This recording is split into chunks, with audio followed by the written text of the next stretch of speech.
Townshend, nel Maine, si trova a circa 40 km a nord di Portland, nel Maine, ed è la sede di Fort Howland, la casa di Stockbridge Howland, un luogo importante per il primo avventismo del settimo giorno. Questa città aveva una popolazione di circa 2000 persone negli anni 40 dell'Ottocento e il settore economico principale erano i mulini lungo il fiume Androscoggin.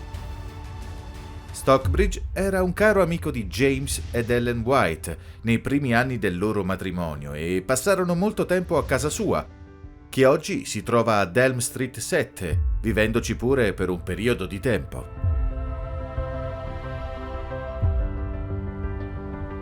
Joseph Bates aveva appena pubblicato un trattato che collegava il sabato con il santuario, basato su Apocalisse 11, versetto 19, segnando un avanzamento nello sviluppo di questa dottrina. Poco dopo questo avvenimento, nell'aprile del 1847, Ellen White ebbe la sua visione dell'alone di luce del sabato in questa casa dietro di me.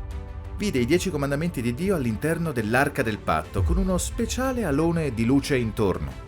Questo segnava il sabato come una verità presente, perché videro Gesù davanti all'arca nel luogo santissimo. Poco dopo, James White pubblicò un trattato che cristallizzava la visione dei fondatori dell'avventismo, intitolato Una lettera al piccolo gregge. Nell'ottobre del 1847 gli Howland invitarono i White a trasferirsi da loro e loro si trasferirono al piano superiore della casa. James White ottenne un lavoro come trasportatore di pietre per la ferrovia e come taglialegna per 50 centesimi al giorno. Era a malapena sufficiente per viverci, ma usava lo stesso gran parte dei soldi per pubblicare trattati da condividere con la gente. Il sacrificio di questi primi pionieri è notevole, considerando la povertà in cui vivevano. Topsham, nel Maine, è anche la sede di una delle 6 conferenze sul sabato del 1848 a casa Howland. Dopo questa conferenza i White si resero conto che non riuscivano a viaggiare con Henry ovunque a causa dei suoi tanti impegni.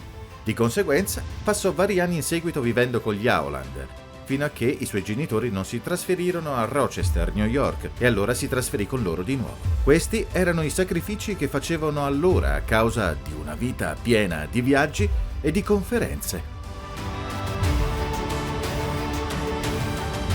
Nell'autunno del 1863 i White tornarono nel New England e passarono del tempo a casa Howland. Era bello essere di nuovo con dei vecchi amici, con cui condividere così tanti bei ricordi di quasi 20 anni prima. Il lavoro cominciato qui era notevolmente progredito. La chiesa ora era ufficialmente organizzata, aveva case editrici e i credenti aumentavano in tutto il paese. Tornarono in un luogo che fece loro tornare in mente gli estremi sacrifici fatti sia dal punto di vista economico che da genitori e sperimentarono una terribile perdita.